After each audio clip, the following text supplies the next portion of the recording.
At the family dinner, I overheard their plan to humiliate me during the Miami beach trip. That night, my father Jackson called me furious, screaming into the phone, "Where the hell are you?"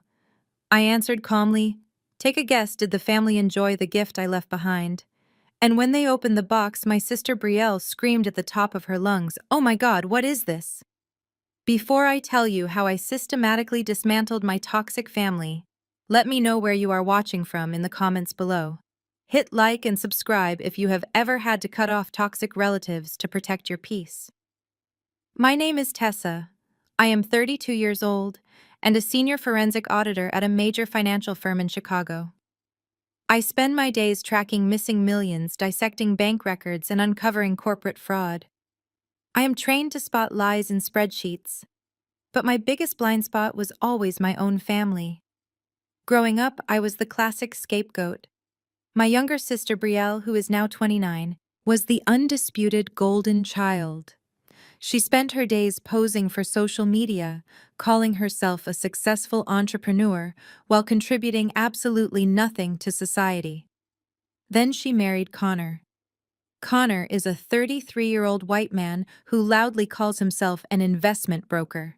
In reality, he is a smooth-talking parasite who funds his designer suits and expensive dinners using my parents' money. And by extension, my money. Because in my family, I was the designated bank account. My parents, Jackson and Yvonne, always expected me to foot the bill for their lavish lifestyle while absorbing their endless criticism.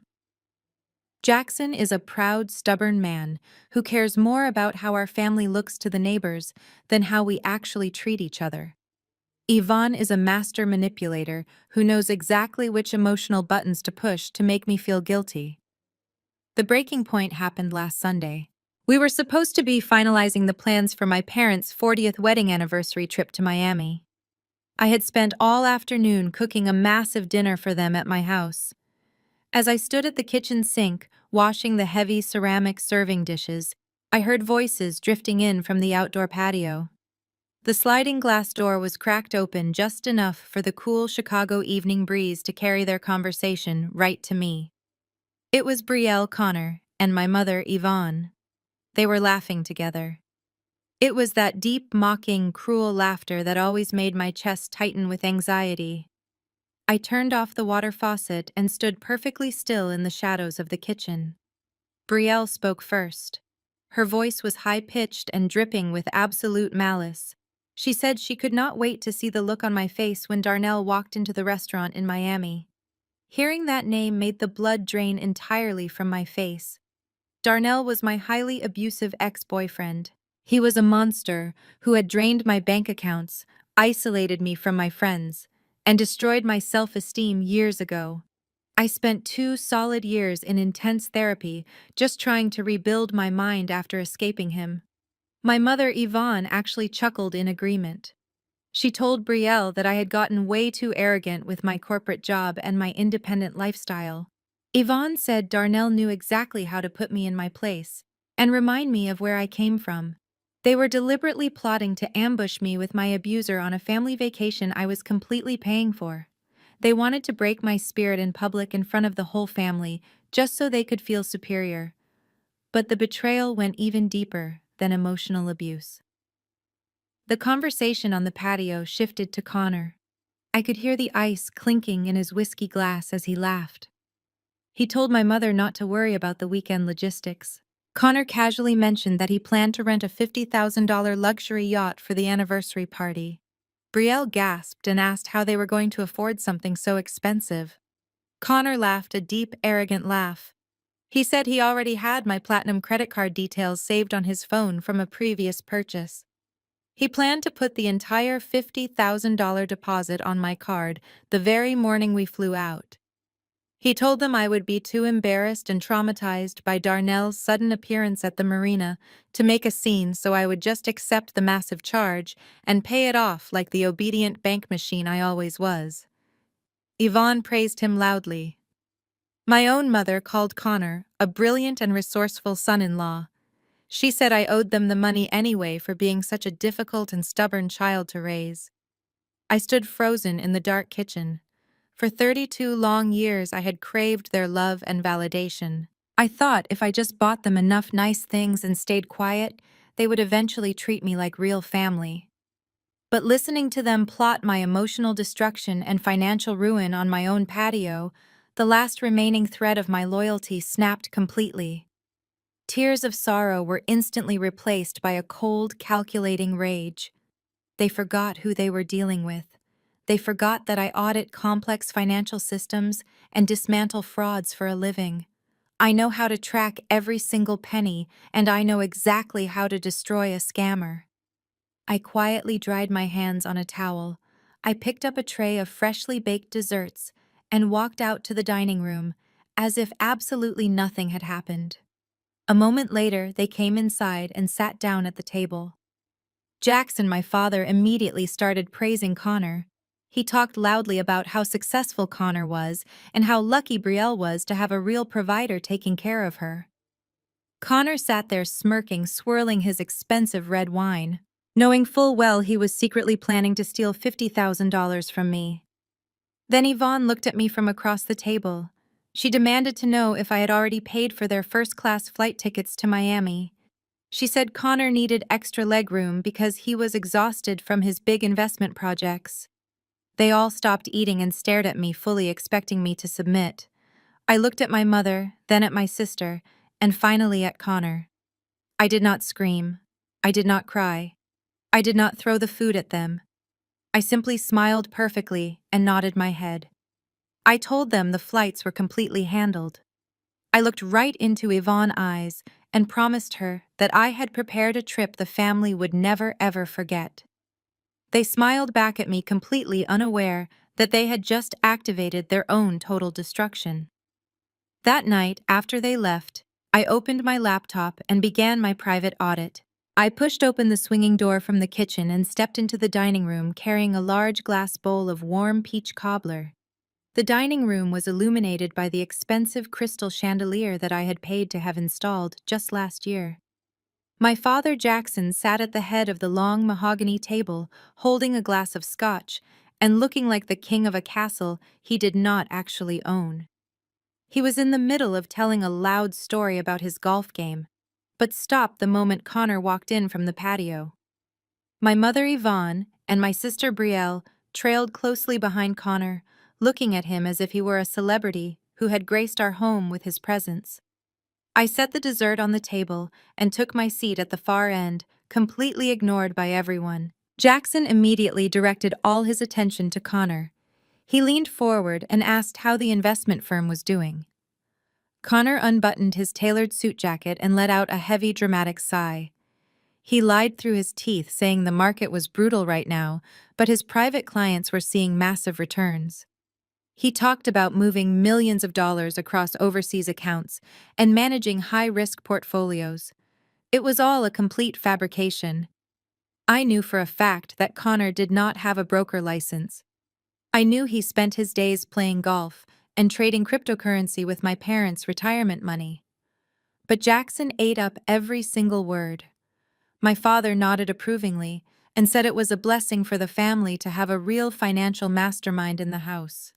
He said it took a true man to carry that kind of stress. I sat there quietly, placing a spoonful of cobbler onto my plate.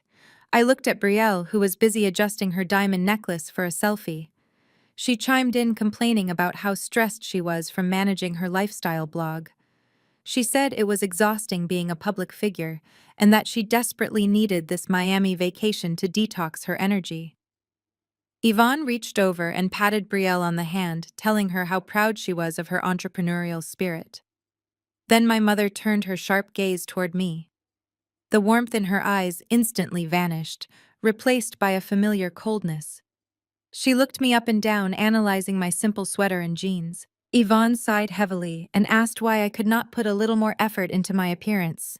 She said I was 32 years old and still dressing like a college student studying for finals. She told me that men do not like women who look like they work all the time. She said it was no wonder Darnell left me. Hearing her use my abuser's name as a weapon against me just minutes after I heard her plotting to ambush me with him took every ounce of self-control I possessed. I felt a hot spike of rage in my chest, but I kept my face entirely blank. I took a slow bite of my dessert and told her I was just comfortable in my own home. Jackson scoffed and waved his hand dismissively. He said my job at the auditing firm was making me too rigid and boring. He actually looked at Connor and joked that all I did was push buttons on a calculator while real men like Connor built actual wealth. Connor chuckled and took a sip of his expensive red wine. He looked at me with this sickening pity and said someone had to do the boring paperwork so the real innovators could change the world. They were sitting at a dining table I bought, eating food I paid for in a house I was currently keeping out of foreclosure, and they were calling me a glorified calculator. The conversation then seamlessly shifted to the upcoming Miami trip. Yvonne cleared her throat and adopted a tone she always used when she was about to demand money. She said she had been looking at the flight itineraries I sent them earlier that week. She tilted her head and told me that economy class was simply not going to work for this family. She said Jackson had a bad back and Brielle could not be expected to sit shoulder to shoulder with strangers. Then she brought up Connor. She said Connor was a high-level executive who needed space to take important business calls during the flight. She demanded that I upgrade all 4 of their tickets to first class immediately. She said it was the least I could do since they were gracious enough to invite me along on their anniversary trip. The absolute audacity of her statement hung in the air. I was the one paying for the entire trip, and she was framing it as if they were doing me a massive favor by letting me tag along. Connor added that first class was just standard protocol for him, and he offered to let me put it on my card now, and he would supposedly pay me back when his big real estate deal closed next quarter. It was the same lie he had been telling for 3 years. He never paid anyone back, and he never closed any deals. I looked around the table at the 4 of them. I saw the deep entitlement in my father's posture. I saw the manipulative gleam in my mother's eyes. I saw the smug satisfaction on my sister's face. And I saw the pure, calculated greed radiating from my brother-in-law. The old Tessa would have argued. The old Tessa would have tried to explain my financial budget and begged them to be reasonable. The old Tessa would have eventually cried and given in just to keep the peace. But the woman sitting at that table was not the old Tessa anymore. I thought about the $50,000 yacht charge they were planning to steal from me. I thought about the horrifying ambush they were planning with Darnell. I swallowed the last bite of my cobbler and placed my spoon down gently on the napkin. I looked right into Yvonne's eyes and smiled a bright, perfect smile. I told her she was absolutely right. I said the family deserved nothing but the absolute best for such a momentous occasion. I promised her I would handle the first-class upgrades tonight. I kept smiling as I looked at each of them, and I told them I was preparing a trip that this family would never, ever forget. They beamed with satisfaction, completely oblivious to the double meaning of my words. They finished their desserts, left their dirty, sticky dishes on my table, and walked out the front door without a single word of thanks. The moment the heavy front door clicked shut behind them, the fake smile dropped from my face. I walked straight past the messy dining room to my home office and locked the door behind me. I sat down at my glass desk and opened my laptop. The dinner table gaslighting was finally over. It was time for the forensic audit to begin. The glow of my laptop screen illuminated my dark home office as I pulled up the financial tracking software I used for high-level corporate investigations. For years, I had managed my parents' basic accounts, paying their utility bills and property taxes, so I already had their primary banking routing numbers. That was the fatal mistake Connor made. He assumed I was just a glorified secretary who wrote checks. He had no idea that with just a single routing number, I could unravel his entire financial existence in a matter of hours. My fingers flew across the keyboard. The silence of the room was only broken by the rapid clicking of keys and the hum of the computer processor. I started with my father Jackson and his retirement accounts. He had worked his entire life to build a comfortable nest egg, and he guarded it jealously from everyone except his favorite son-in-law. I pulled the digital statements from the last 3 years and immediately noticed a massive bleeding of funds. Hundreds of thousands of dollars had been transferred out in large, uneven chunks. The destination for every single transfer was a limited liability company registered in Delaware under the name Apex Global Investments. I ran a quick corporate registry search on Apex Global. The registered agent was Connor. A cold smile crept across my face as I dug deeper into Apex Global. I bypassed the standard banking walls using forensic backdoors to trace where the money went after it hit Connor's account. It was not going into real estate. It was not going into the stock market. The money was flowing directly out to pay off expensive car leases, luxury hotel stays, and massive credit card bills for him and Brielle. But then I saw the pattern. Every time a new victim wired money into Apex Global, Connor would immediately take a portion of that new money to pay a small return to an older investor.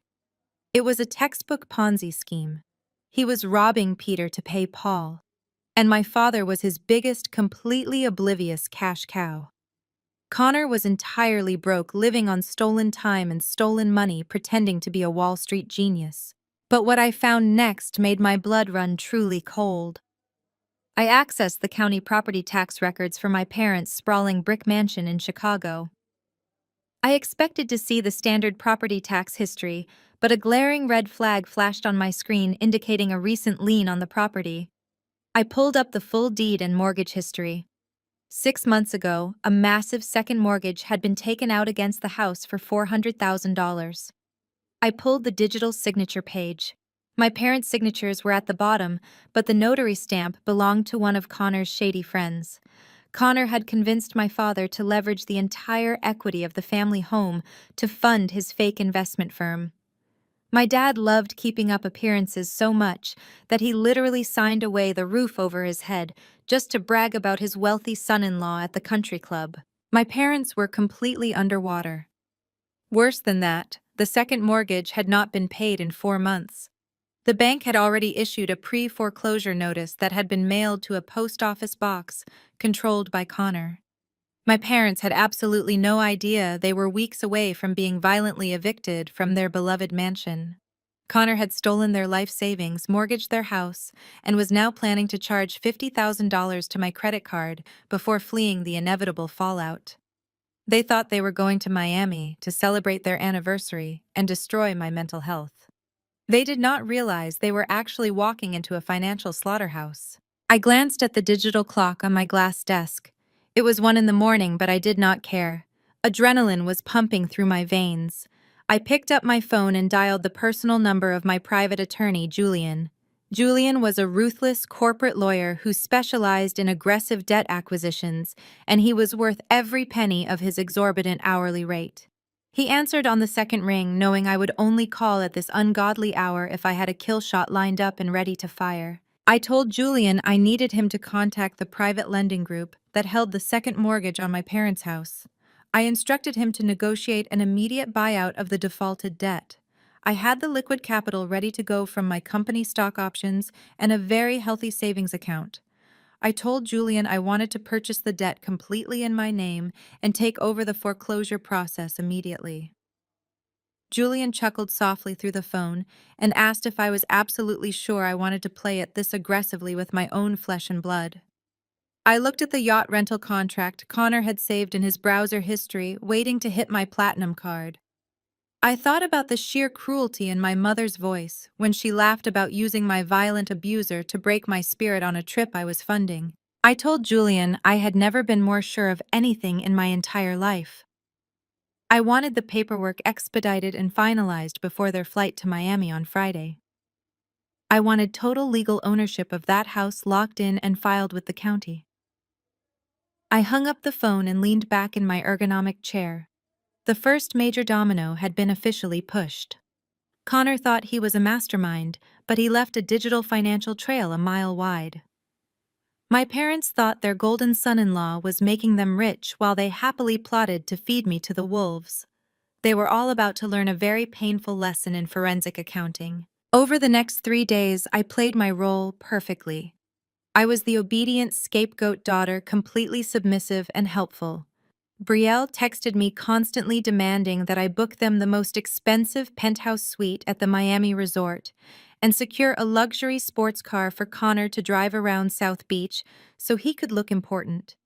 I cheerfully replied to every text confirming all her ridiculous requests, but I did not use my own money to secure the reservations. I used the corporate credit cards linked to Connor's fake company, Apex Global. I knew those cards were entirely maxed out and flagged, but I overrode the initial limits using a temporary hold loophole that hotels often use for deposits. It was a perfect legal trap. The moment the hotel and rental agencies tried to process the actual final charges upon their arrival, those cards would trigger massive fraud alerts. I calmly packed a small overnight bag, not for the bright beaches of Miami, but for a local luxury hotel right down the street in downtown Chicago. I had absolutely no intention of ever getting on that airplane. My toxic family spent the rest of the week gloating, gossiping, and packing their designer luggage, completely blind to the legal and financial guillotine hanging directly over their necks. The days leading up to the trip were a masterclass in bottomless family greed. It started on Tuesday morning while I was sitting in my office reviewing the final foreclosure documents for my parents' house. My phone vibrated on the glass desk. It was a text message from Brielle. She did not bother saying good morning or asking how I was doing. She simply sent a link to the website of the Miami resort we were supposed to be staying at. She followed it up with a long paragraph complaining about the accommodations. She said she had been looking at the room layout for the standard luxury suite I had booked, and it was simply unacceptable. She claimed the lighting was bad for her Instagram photos, and the balcony was too small for her morning yoga routine. She demanded that I call the resort immediately and upgrade them to the presidential penthouse suite. She said Connor deserved a premium space to relax after working so hard to provide for the family. She reminded me that I owed them this much since I was single and had no real financial responsibilities of my own. A few minutes later, my mother Yvonne chimed in on the family group chat to support Brielle. Yvonne told me to stop being so cheap and just pay the difference. She said it was their 40th anniversary, and I was ruining the mood by forcing them to stay in a regular room like common tourists. She said if I really loved them, I would want them to experience true luxury. The sheer audacity would have broken the old me. The old me would have cried in the office bathroom feeling unloved and inadequate. But the new me just smiled at the glowing screen of my phone. I replied to the group chat and told them they were absolutely right. I apologized for my lack of foresight and promised to secure the penthouse immediately. I opened a secure browser on my computer and navigated to the resort website. The presidential penthouse cost $8,000 a night. For a 4-night stay, that was $32,000 just for the room. I proceeded to the payment page, but I did not type in my own credit card number. Instead, I pulled up the digital file I had extracted from Connor's fake investment firm Apex Global. I selected a corporate credit card that was tied directly to the fraudulent accounts he used to launder money from his Ponzi scheme. I knew exactly how luxury resort billing systems worked. When you book a room, they do not immediately charge the full amount. They place a temporary authorization hold on the card to ensure the funds are there. The actual hard charge only processes when the guest physically checks in at the front desk and hands over their identification. Because I had previously used my corporate bypass methods to artificially inflate the authorization limits on Connor's shell accounts, the temporary hold went through perfectly. I took a screenshot of the confirmed penthouse reservation and sent it to the family group chat. My phone instantly lit up with messages from Brielle, sending party emojis and calling me the best sister ever. They were so easily manipulated by shiny things, but their greed did not stop there. On Wednesday afternoon, Brielle texted me again. This time she said Connor had a serious problem. She explained that Connor had set up several impromptu meetings with high-net-worth real estate developers in South Beach during the trip. She said he could not possibly show up to these million-dollar meetings in a standard rental car or an Uber. She said it would completely destroy his professional image and humiliate the family. She demanded that I rent him an exotic sports car for the weekend. Specifically, he wanted a bright yellow Lamborghini Huracan. She told me to just put it on my card, and Connor would write me a check when we got back to Chicago. It was the exact same lie he always used to steal from me. I did not argue. I did not ask questions. I simply replied saying I would handle it. I found a high-end exotic car rental agency in Miami that catered to wealthy tourists. The rental cost for the Lamborghini was $2,500 a day, plus a massive $10,000 security deposit. Once again, I bypassed my own bank accounts and used another one of Connor's fraudulent corporate cards from Apex Global. The agency placed the authorization hold for $20,000. It was approved. I sent the confirmation number to Brielle. She replied saying Connor was thrilled and that my father Jackson was bragging to all his friends at the country club about how successful his son-in-law was. They were so blinded by their own arrogance that they could not see the massive legal trap closing around them. By demanding these extravagant upgrades, they were forcing me to use Connor's stolen funds across state lines. In the eyes of the federal government, moving fraudulent funds from Illinois to Florida to purchase luxury goods is the textbook definition of wire fraud. Every single time Brielle demanded a new upgrade, she was adding another federal charge to her husband's inevitable indictment. I was not just booking a vacation for them. I was meticulously building an airtight criminal case for the FBI. By Thursday evening, the trap was fully set. I had authorized over $50,000 in luxury accommodations and exotic car rentals, using stolen money tied directly to Connor's name. And that did not even include the $50,000 yacht deposit he was planning to steal from my personal card the next morning. My parents and my sister spent their Thursday night packing their expensive luggage and drinking champagne at their house. They were celebrating their impending victory over my self-esteem. They were laughing about how they were going to feed me to my abusive ex-boyfriend Darnell the moment we landed in Florida. Meanwhile, I sat alone in my dark apartment methodically organizing my digital evidence files. I compiled the bank records, the property deeds, the forged notary stamps, and the wire fraud transaction receipts into a single encrypted folder. I felt a profound sense of peace wash over me. I was completely detached from them emotionally. They were no longer my mother, my father, my sister, or my brother-in-law. They were simply targets in a forensic audit. And the audit was about to conclude. Tomorrow morning they would board a plane to paradise, expecting to ruin my life. But they had no idea they were flying straight into a nightmare they would never wake up from. It was barely 10 o'clock on Thursday night when my phone buzzed on the kitchen counter. I was just finishing a glass of water before heading to bed. I glanced at the glowing screen and saw a text message from a number I had blocked years ago, but had somehow managed to bypass my digital filters using a spoofed caller ID. The preview of the text made my breath catch in my throat for just a fraction of a second. It was from Darnell. The message was exactly as vile and arrogant as the man himself. He said he heard I was still single and acting like I was too good for everyone. He actually thanked my mother Yvonne for the special invitation to join them in Miami. He typed out a long, rambling paragraph telling me that my corporate job and my independent attitude were just a pathetic cry for help. He said he could not wait to see me this weekend so he could finally teach me how to be a real obedient wife. He ended the text by saying he would be waiting at the luxury steakhouse at 8 o'clock on Friday night and that I better wear something nice for him. 5 years ago, a text message like that from Darnell would have sent me into a full-blown panic attack.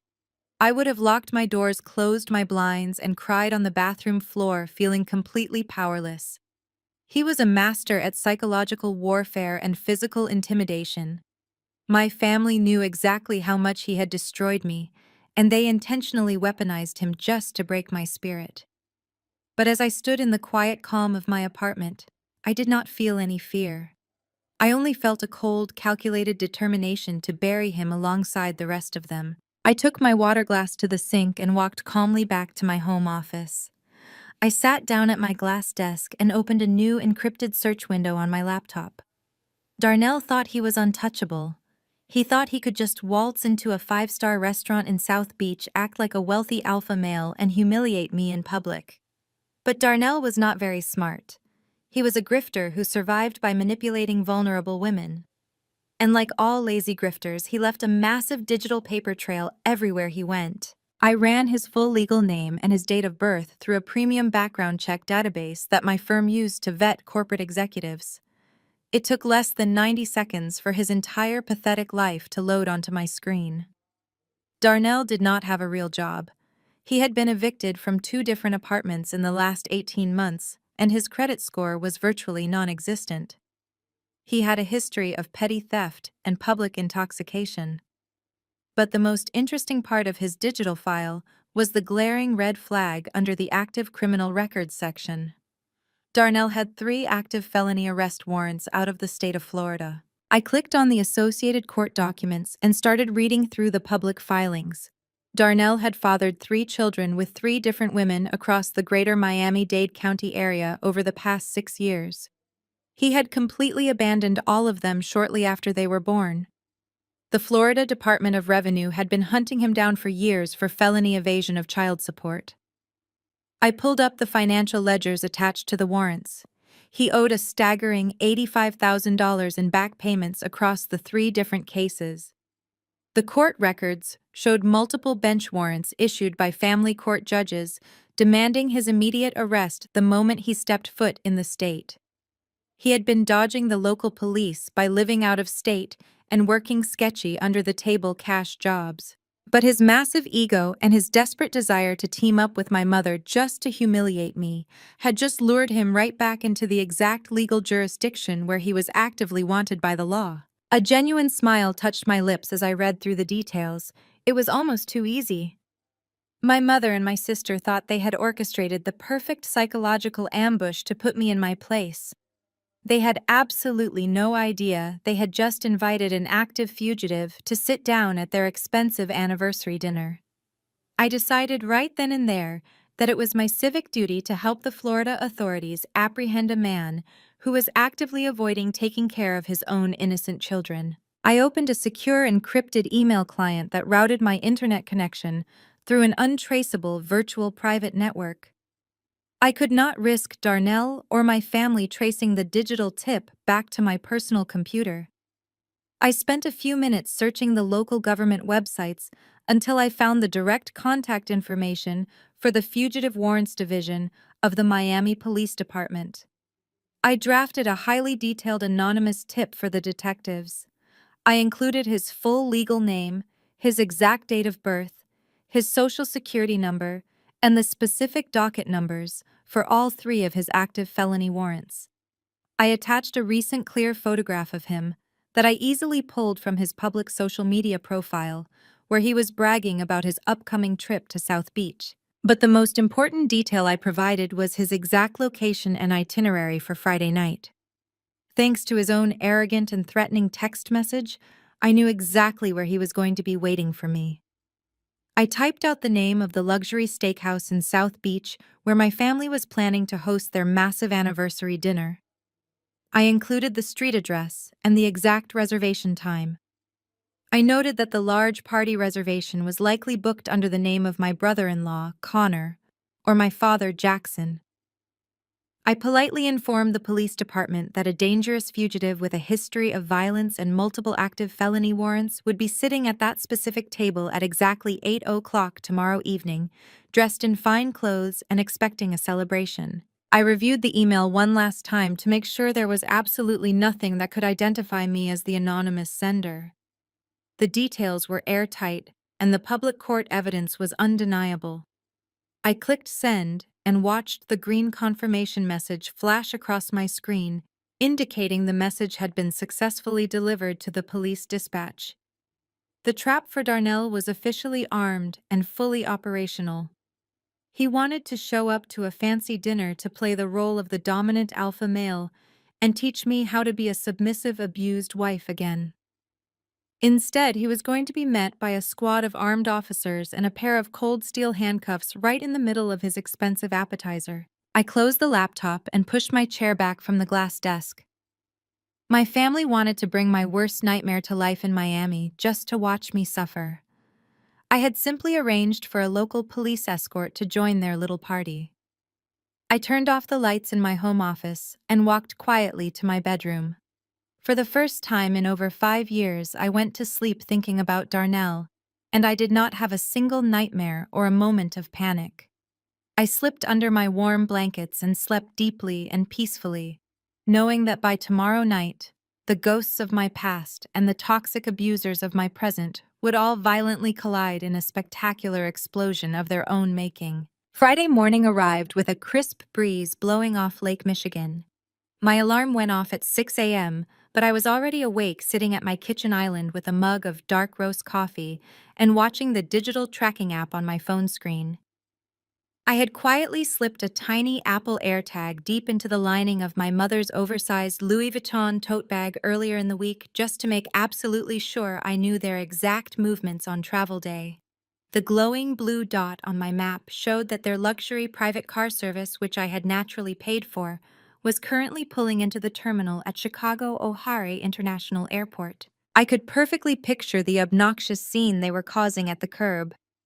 Brielle would be wearing oversized designer sunglasses inside the terminal, complaining about the fluorescent lighting while dragging a matching set of pristine monogrammed luggage that she forced me to buy her for Christmas.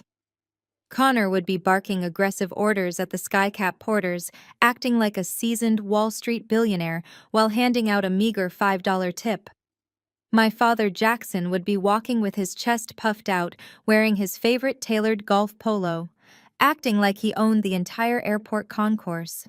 And Yvonne would be trailing behind them, judging everyone waiting in the economy check-in line, muttering about how tragic poor people looked when they traveled. I waited patiently until the tracking dot showed they had cleared the private security screening designated for first-class passengers and were safely seated in the exclusive airline departure lounge. I gave them exactly 10 minutes to settle in and order their first round of pre-flight mimosas. Then I picked up my phone and dialed my mother's number. She answered on the third ring with a heavy sigh, sounding like picking up the phone was a massive physical burden. I immediately launched into my carefully rehearsed performance. I made my voice sound frantic and panicked, breathing heavily into the receiver. I told Yvonne there was an absolute disaster at the accounting firm.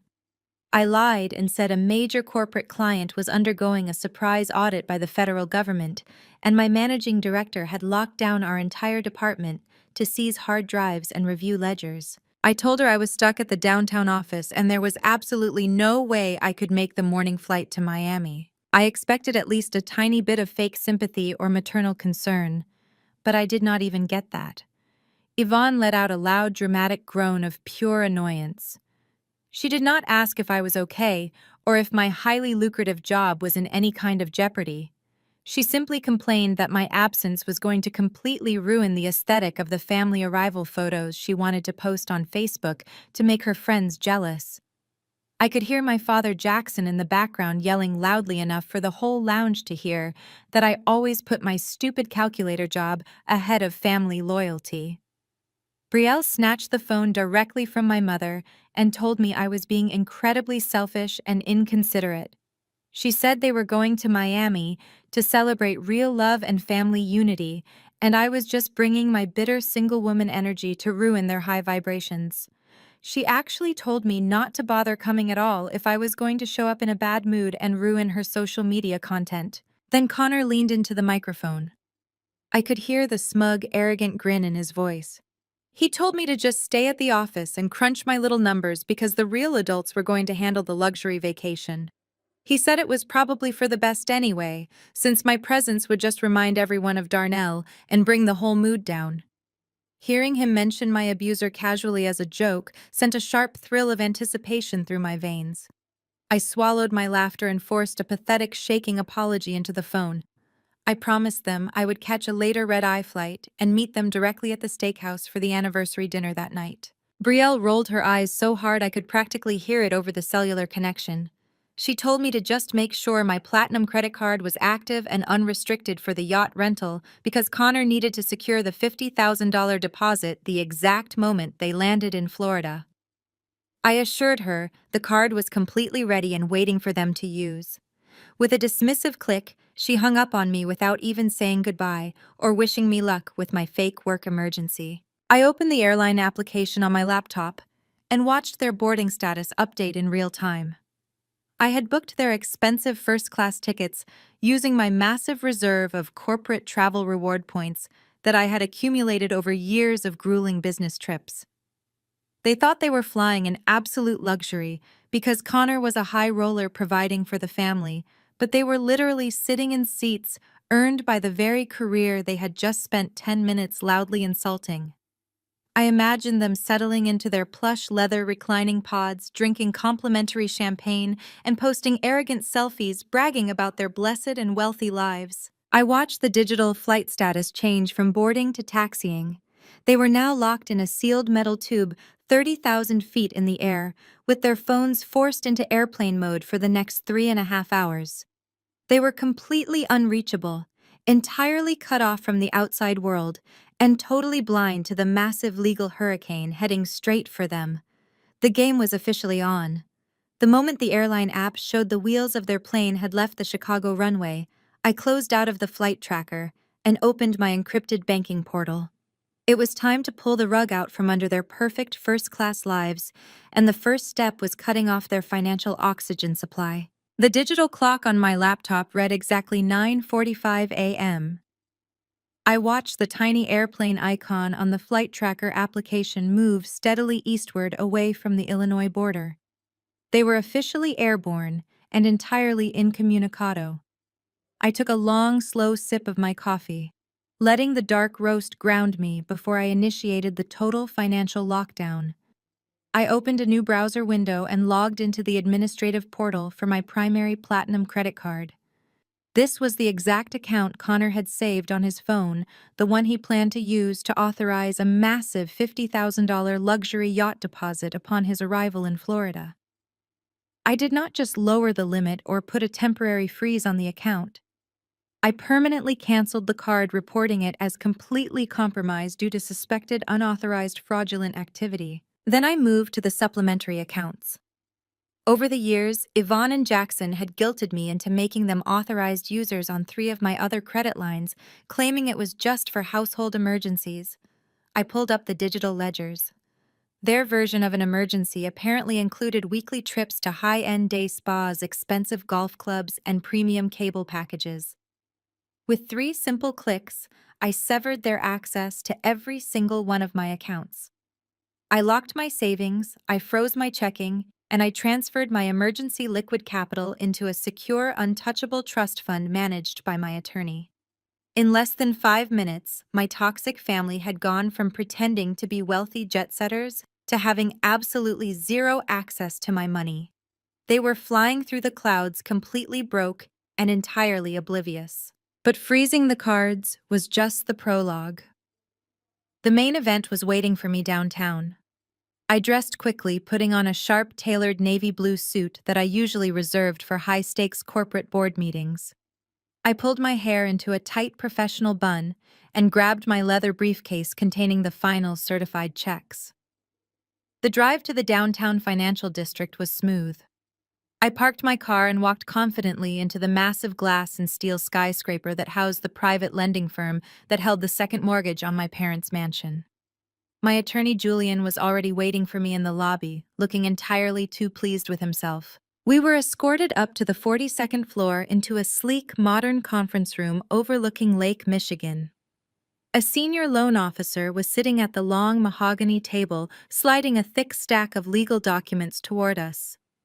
The process of buying out defaulted debt is usually messy and drawn out, but when you show up with a highly aggressive corporate lawyer and a massive cashier check covering the full principal plus penalties, the red tape disappears almost instantly.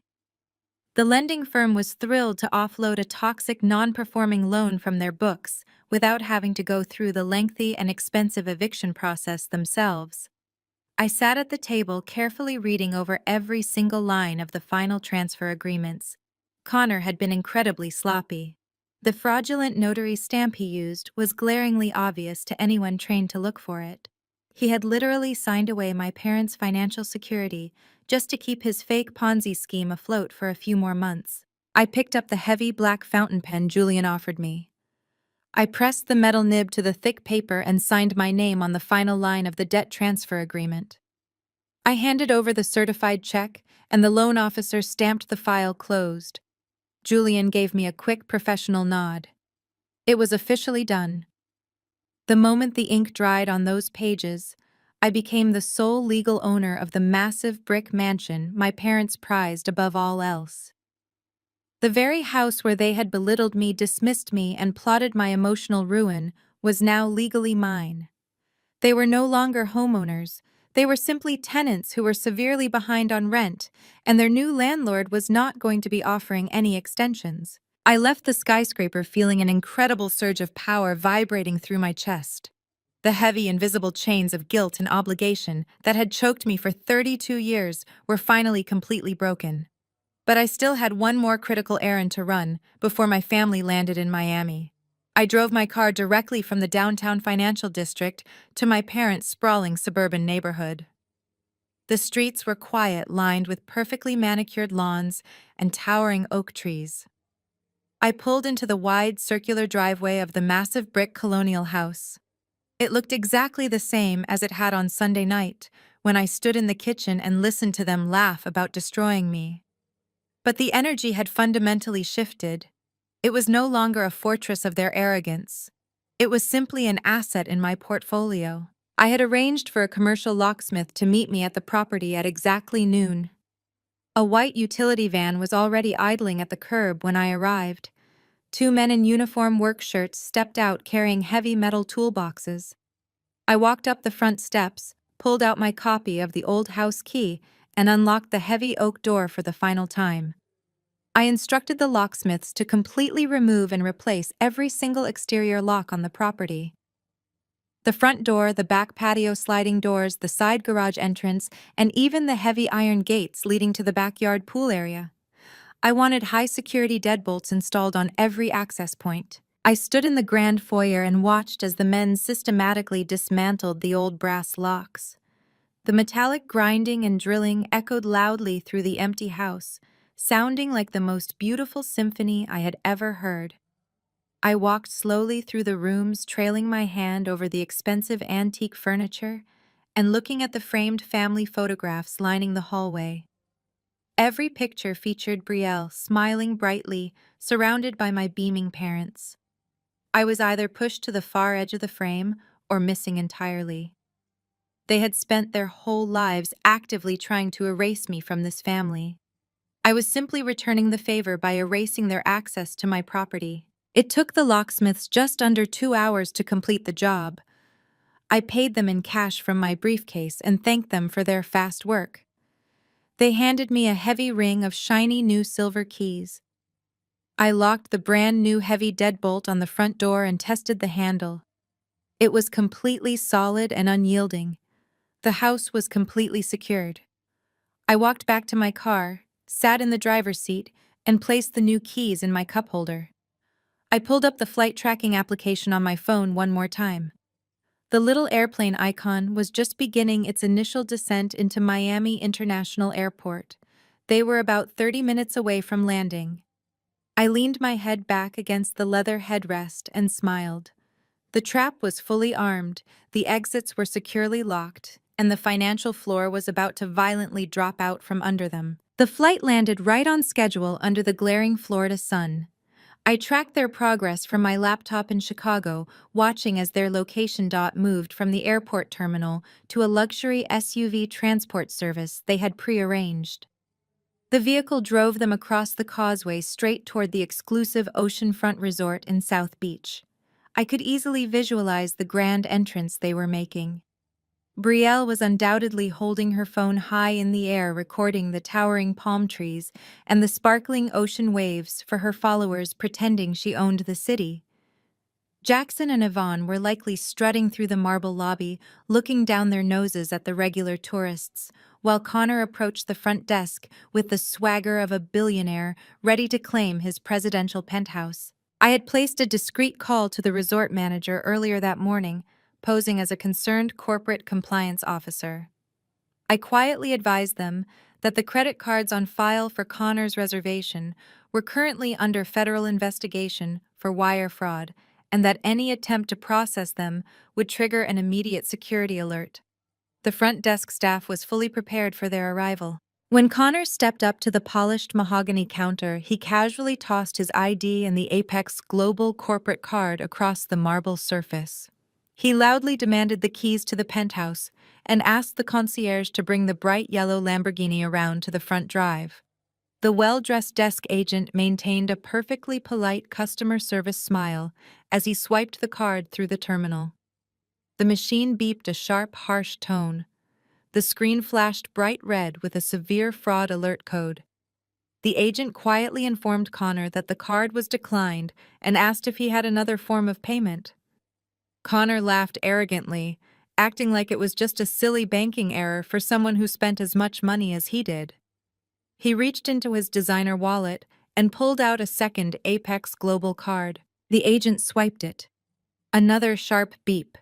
Another hard decline. Connor's smug smile began to falter. He started getting aggressive, leaning over the counter and raising his voice. He demanded that the agent run the cards again, claiming his investment firm had millions of dollars in liquid assets. The desk agent stopped typing and looked Connor directly in the eye. Speaking in a voice just loud enough for the crowded lobby to hear, the agent stated that the accounts were locked due to suspected corporate fraud and that the terminal was instructing the hotel to seize the physical cards immediately. The atmosphere in the luxury lobby instantly changed. Wealthy guests in designer resort wear stopped sipping their welcome drinks and turned to stare at the commotion. Brielle abruptly stopped recording her video as the reality of the situation began to set in. Jackson stepped in, chest puffed out, trying to use his booming patriarch voice to bully the staff. He told the agent they were making a massive mistake and pulled out his own credit card to cover the balance. The card that was linked directly to my account. The card I had completely frozen 2 hours ago. The agent swiped Jackson's card. Declined. Yvonne pushed her way to the front, panicking, and handed over her card. Declined. The humiliation was absolute and instantaneous. The entire family was standing in the middle of a 5-star resort lobby, surrounded by towering floral arrangements and crystal chandeliers, with their cards being violently rejected, one after another. The front desk manager finally stepped in, flanked by 2 large men in dark suits from hotel security.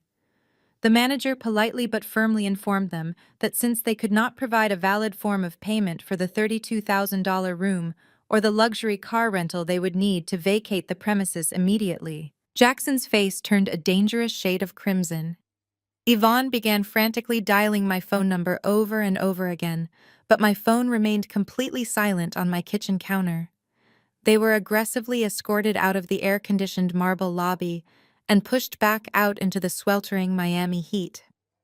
They stood on the sidewalk surrounded by their matching designer luggage as the luxury SUV that brought them there drove away. The illusion of their wealth completely evaporated in the Florida humidity.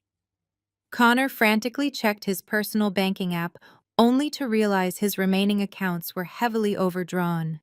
Jackson and Yvonne desperately emptied their wallets, counting the physical cash they had brought for tipping. Between the 4 of them, they barely scraped together $300 in crumpled bills. It was not enough to get back on a plane. It was not even enough for one night at a decent mid-tier hotel. They had to drag their heavy, expensive bags down the pristine sidewalk until they found a regular yellow taxi willing to take them off the expensive beach and into the gritty industrial outskirts of the city. They ended up at a dilapidated single-story roadside motel, backed up against a noisy highway. The neon sign out front was buzzing and missing half its letters. Connor paid the gruff attendant in cash through bulletproof glass for a single cramped room with 2 hard double beds. When they opened the flimsy wooden door, the smell of stale cigarette smoke and bleach hit them like a physical blow. The carpet was stained, and the air conditioner rattled violently in the window. The moment Brielle stepped into the dimly lit room, she saw a large brown cockroach scurry across the cracked bathroom tile. She dropped her expensive leather bag on the dirty floor and completely shattered. She fell to her knees and began sobbing hysterically. It was not just a few tears, it was a full-blown earth-shattering meltdown. She wailed about how her aesthetic was completely ruined and how she had already promised her thousands of followers a massive luxury penthouse room tour. She had absolutely no content to post. Her entire fake identity was tied to portraying a wealthy lifestyle she did not actually own. She screamed at Connor, asking him how he could let this happen. She screamed at my parents, blaming them for raising a sister who was so useless she could not even keep a credit card active. She sat on the filthy motel floor crying over her Instagram feed, while the rest of the family stared at each other in stunned, horrifying silence. The beautiful Miami anniversary trip had officially turned into a squalid, suffocating prison. Yvonne sat on the edge of the lumpy mattress, staring blankly at the stained wallpaper.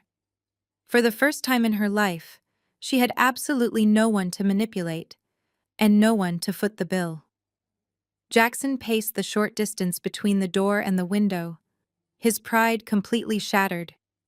He kept muttering that there had to be a mistake, that I must have forgotten to pay the credit card bills like the irresponsible daughter he always claimed I was. But deep down, the realization was beginning to seep into their bones. They were trapped miles away from home with no money, no resources, and no scapegoat to absorb their misery. They were finally forced to sit in the exact filth and toxicity they had created. The stifling heat of the motel room felt like a physical weight, pressing down on their chests as the reality of their situation sank in. But my father Jackson was a man completely driven by his own massive ego and a desperate need to maintain appearances. He paced the stained carpet of the cramped room, refusing to accept that he had been bested. He stopped pacing and turned to the family with a look of frantic determination. He told them they were not going to sit in this filthy room and cry like peasants. He reminded them that Darnell was expecting them at the exclusive South Beach Steakhouse at 8 o'clock, and they were going to be there. Jackson still firmly believed my earlier lie about catching a later flight. He was convinced that if they could just hold the table and keep Darnell entertained until I arrived, they could force me to hand over my credit card to pay for the expensive dinner and rescue them from this nightmare. Yvonne looked at him like he had lost his mind. She pointed out that they barely had $300 in crumpled cash to their names, which was barely enough to cover the cost of a single appetizer at a place like that. But Jackson waved off her concerns. He ordered everyone to wash up in the rusty motel sink and put on their best designer evening wear. He said they would simply order tap water and stall until I walked through the doors. Connor tried to argue, saying it was too risky, but Jackson barked at him, telling him to shut up and act like the wealthy broker he pretended to be. The dynamic had completely shifted. Connor was no longer the golden son-in-law, he was just another broke liability. They spent the next hour getting ready in absolute miserable silence. Brielle tried to fix her makeup in a cracked mirror, crying softly because the humidity was ruining her expensive blowout. They walked out to the busy highway and hailed a cheap rideshare car using the last few dollars in Yvonne's digital wallet account. The ride to South Beach was agonizingly tense. They sat shoulder to shoulder in the back of a smelling sedan, a stark contrast to the luxury SUV they had arrived in just hours earlier. When they finally pulled up to the gleaming glass facade of the steakhouse, they had to paste on fake smiles and pretend they belonged there. The hostess led them to a massive circular booth right in the center of the elegant dining room. The restaurant was dimly lit with crystal chandeliers and loud with the chatter of actually wealthy people. A waiter in a crisp white tuxedo approached the table, immediately offering them a leather-bound wine list that featured bottles costing more than their entire combined bank accounts. Jackson cleared his throat nervously and handed the list back. He told the waiter they were waiting for a very important guest and would just start with some tap water for the table. The waiter gave them a slightly judgmental nod and walked away. They sat there in the luxurious booth, completely terrified, sweating in their expensive clothes, knowing they were sitting on a financial time bomb. At exactly 8:15, the heavy glass doors of the restaurant swung open and Darnell walked in. He was wearing a flashy silk shirt, unbuttoned dangerously low, and a heavy gold chain that looked incredibly fake under the expensive restaurant lighting. He swaggered past the hostess stand, acting like he owned the entire city. Jackson stood up and forced a massive welcoming smile, waving Darnell over to the table.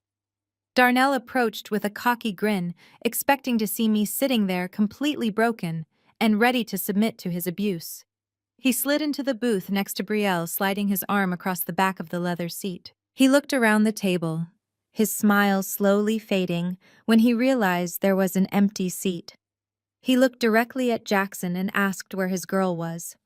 Jackson swallowed hard, his confident patriarch facade cracking at the edges. He stammered out a weak excuse, saying I had a sudden work emergency but was on a later flight and would be arriving any minute. Darnell narrowed his eyes, leaning forward across the table. He was a predator, and he could immediately smell fear and desperation. He looked at the 4 glasses of tap water sitting in the middle of the empty table and let out a harsh, mocking laugh. Darnell did not bother keeping his voice down. He asked Jackson if he was seriously trying to play games with him. He looked at Connor and openly mocked his wrinkled suit, asking if the big-time Wall Street broker was going through a rough quarter. Connor stared down at his empty hands, too terrified and broke to defend himself. Then Darnell turned his attention to Brielle.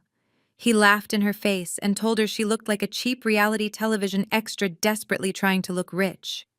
Brielle gasped, her eyes filling with fresh tears, but she was completely powerless to stop him. Yvonne tried to intervene, putting on her best manipulative mother voice. She reached across the table and told Darnell he was being incredibly rude to the people who had graciously invited him to this exclusive dinner. Darnell swatted her hand away without even looking at her. He told her to save the fake mother routine for someone stupid enough to believe it. He said he knew exactly how much they hated me, and that was the only reason he even agreed to show up. He wanted to see me squirm, but watching them squirm was turning out to be almost as entertaining. Darnell leaned back in the booth and crossed his arms. He told Jackson he knew exactly what this was. He said the only reason they invited him was because they needed him to put me in my place so they could keep leeching off my paycheck. He laughed loudly, calling them all pathetic parasites who could not even afford to buy him a real drink. The humiliation was entirely suffocating. The surrounding tables were beginning to stare at the loud, obnoxious man insulting the well-dressed family. The tuxedo-clad waiter reappeared, asking if they were finally ready to order expensive steaks. Jackson tried to quiet Darnell down, whispering frantically and begging him to just wait a few more minutes for me to arrive. But Darnell was not there to make friends. He was there to dominate, and since I was not there to take the abuse, he happily redirected all of his toxic energy right onto my family. He slammed his hand on the table, causing the water glasses to shake.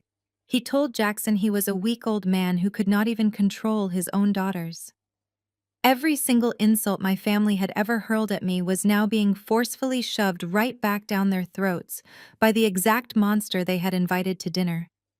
They were completely trapped, unable to leave, because they could not pay for the expensive sparkling water they had already consumed, and unable to fight back because they were entirely broken. They sat in the luxurious booth, taking every single piece of verbal abuse Darnell threw at them, praying for a daughter who was never going to walk through those doors. Darnell leaned further across the table, his gold chain swinging like a pendulum as he raised his voice even louder. He pointed a thick finger at Jackson and yelled that the only reason a wealthy family like theirs even tolerated a loser like me was because I was their personal ATM machine. He was practically shouting now, completely disregarding the elegant atmosphere of the steakhouse. He told Connor that he knew all about his fake Wall Street persona, and that a real man would not need to hide behind his wife's credit cards. Connor shrank back into the leather booth, completely terrified of the physically imposing man threatening him. Brielle was weeping openly, ruining her expensive mascara, while Yvonne clutched her pearl necklace, staring in absolute horror at the monster they had unleashed upon themselves. Jackson tried one last time to salvage his pride. He stood up, his face purple with rage and embarrassment, and ordered Darnell to leave the table immediately. Darnell simply laughed, a deep booming sound that echoed off the crystal chandeliers. He slammed his fist on the heavy mahogany table, rattling the empty water glasses, and told Jackson that no one tells him what to do, especially not an old washed-up man who cannot even afford to buy him a steak. He reached across the table and grabbed a silver butter knife, pointing it aggressively toward my father's chest. The surrounding diners gasped, and several people at adjacent tables quickly stood up, pulling their chairs back to get away from the escalating violence. But before Darnell could utter another threat, the heavy oak doors of the restaurant burst open with explosive force. The loud chatter of the dining room was instantly silenced. 4 uniformed Miami police officers stormed into the elegant space, their hands resting heavily on their utility belts. They moved with terrifying speed and precision, cutting straight through the maze of white tablecloths and directly toward the massive circular booth in the center of the room. The hostess trailed behind them, looking completely panicked. The lead officer, a tall, muscular man with a stern expression, pointed directly at Darnell. He barked out Darnell's full legal name and ordered him to drop the silver knife and stand up slowly, with his hands visible. Darnell's arrogant smile vanished instantly. The color drained from his face as he realized what was happening. He dropped the butter knife, which clattered loudly against a porcelain plate. He tried to play it cool, holding his hands up defensively and telling the officers there must be some kind of mistake. He claimed he was just having a friendly dinner with his future in-laws. The lead officer did not even blink. He stepped up to the booth and loudly announced that Darnell was under arrest for 3 active felony warrants out of Miami-Dade County for evasion of child support, totaling $85,000. The words hung in the air, echoing through the silent dining room. The wealthy patrons at the surrounding tables gasped in collective shock. Smartphones instantly appeared from designer purses as dozens of people began recording the chaotic scene. Darnell panicked. He tried to slide out of the booth and push past Connor, attempting to make a run for the kitchen doors. But the officers were too fast. 2 of them grabbed Darnell by his expensive silk shirt, slamming him forcefully face down onto the mahogany dining table. The empty water glasses shattered onto the floor. Brielle screamed, covering her face as shards of glass flew across the leather seat. The sharp metallic click of handcuffs snapping shut around Darnell's wrists echoed clearly over the gasps of the crowd. The lead officer hauled Darnell to his feet, yanking his arms up painfully high behind his back. Darnell struggled, spitting and swearing, calling the officers every foul name he could think of. As they dragged him away from the table, Darnell locked eyes with Jackson. He screamed at my father, accusing him of setting him up. He yelled that this whole dinner was a trap designed by my family to get him arrested. The entire restaurant was now filming my father as a convicted deadbeat dad accused him of orchestrating a police sting operation in the middle of a 5-star steakhouse. The officers dragged Darnell out the front doors, his curses fading into the humid Miami night. The dining room was left in a state of absolute stunned silence. Every single eye in the restaurant was locked onto the circular booth in the center. The maitre d' rushed over looking incredibly angry. He did not ask if they were okay. He demanded that they leave the restaurant immediately for causing a massive public disturbance. Jackson stood frozen, his chest heaving violently as he struggled to process the sheer magnitude of the public humiliation. He clutched his left arm, his face turning a terrifying shade of gray. Yvonne screamed his name, grabbing his shoulders as he swayed unsteadily on his feet. He was not having a full heart attack, but the sheer stress and total destruction of his massive ego had sent him into a severe panic attack. He collapsed back into the leather booth, gasping for air, while the wealthy patrons he so desperately wanted to impress recorded his complete undoing on their phones. Connor, terrified that the police might return to check the financial status of the guests, frantically grabbed Jackson by the arm and hauled him up. He practically dragged my father out of the restaurant, with Yvonne and Brielle trailing behind them, crying hysterically. They stumbled out onto the busy South Beach sidewalk entirely disgraced. They had no money, no car, and their grand plan to humiliate me had just resulted in a violent police raid that was probably already trending on local social media. They had hit rock bottom, but they still had absolutely no idea that I was the one who pushed them off the ledge. The humid night air hung heavy and thick as the four of them trudged back into the dim fluorescent glow of the motel parking lot. The sounds of the nearby highway seemed deafening now, stripped of the comforting buffer of wealth they were so used to. They walked in silence, the only noise coming from the scrape of Connor's expensive leather shoes on the cracked asphalt. When they finally pushed open the flimsy door to their cramped room, the stale smell of bleach hit them again, a harsh reminder of their new reality. Jackson did not sit down. He paced the short distance between the two hard double beds, his hands shaking with a mixture of leftover adrenaline and sheer unadulterated rage. His face was still flushed from the panic attack at the restaurant, and his breathing was shallow, but his ego was demanding a target.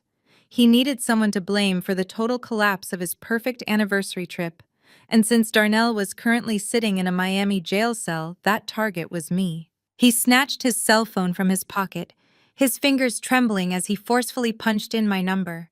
He did not care that it was nearing 10 o'clock at night. He did not care about the time difference. He pressed the phone to his ear and waited.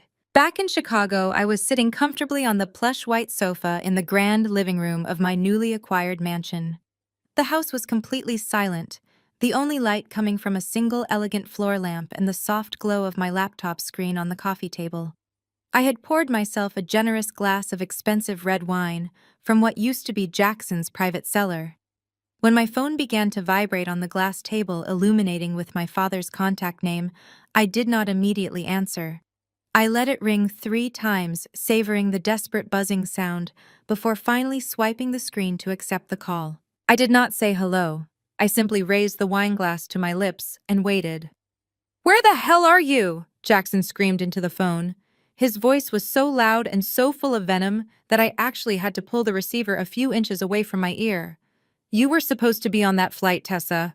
You left us stranded here. You completely humiliated this family. You are a selfish, ungrateful little brat, and when I get my hands on you, I swear to God." He was hyperventilating, practically choking on his own fury. I could hear Yvonne in the background sobbing loudly and Brielle whining about how her entire life was ruined. I took a slow, deliberate sip of the rich red wine, letting the complex flavors settle on my tongue before I finally spoke. My voice was calm, steady, and completely devoid of the fear he was so desperately trying to provoke. "Take a wild guess, Jackson," I replied, my tone dangerously quiet. The use of his first name completely stopped him in his tracks. In 32 years, I had never addressed him by his first name. It was always Dad or Sir. The sudden shift in power dynamics hung heavily across the cellular connection. He stopped pacing in the motel room, the silence stretching out for a long, agonizing moment. "What did you just call me?" he asked, his voice dropping to a dangerous warning growl. "I asked you to take a wild guess," I repeated, leaning back into the soft cushions of the sofa. "But since you are clearly having a difficult night, let me help you out. I am currently sitting in the living room of my house, enjoying a very nice bottle of Cabernet." I paused, letting the words sink in. "How was dinner, by the way? Did Darnell show up? I heard Miami PD is very efficient this time of year." Jackson let out a strange, strangled sound, a mixture of shock and sheer panic.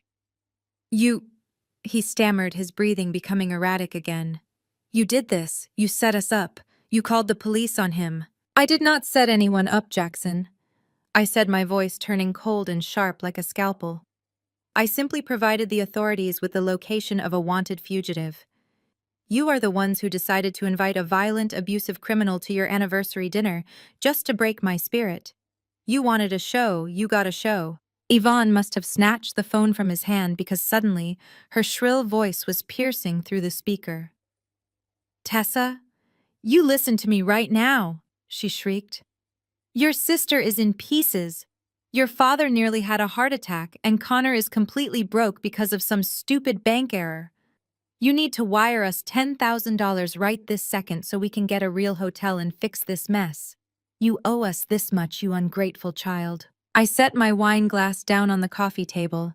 The absolute audacity of her demands, even when they were sitting in the squalor of their own making, was almost impressive. "I do not owe you a single damn thing, Yvonne," I said.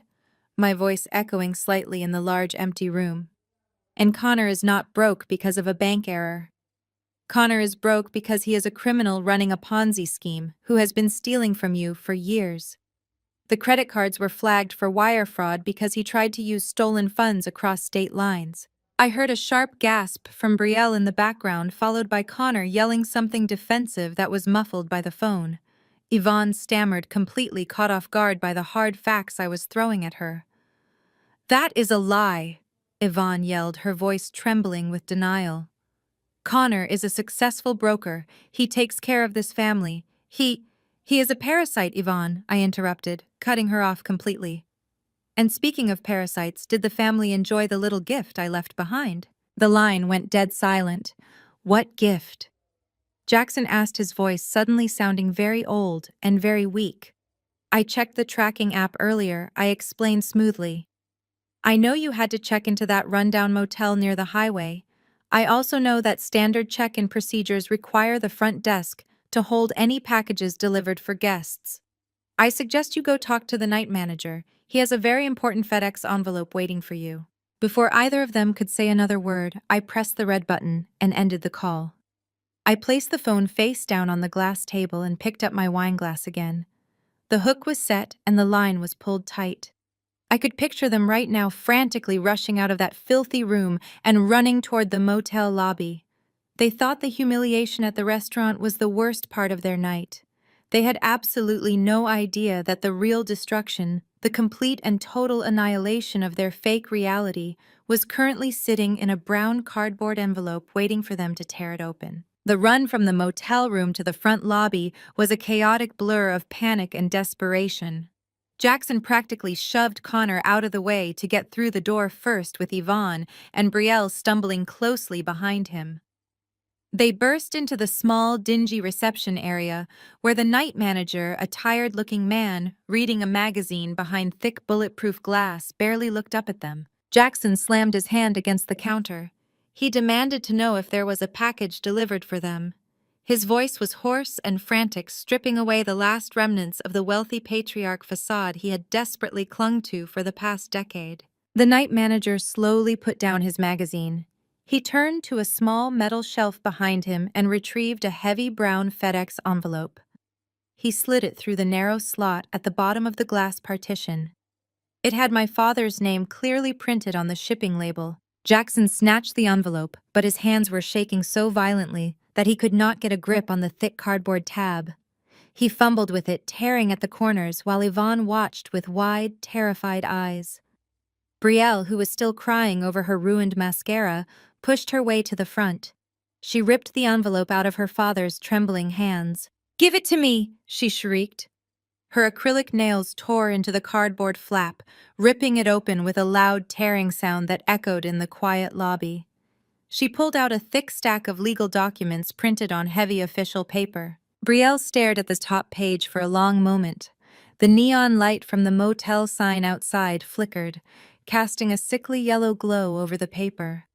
Her eyes scanned the bold black text at the top of the document.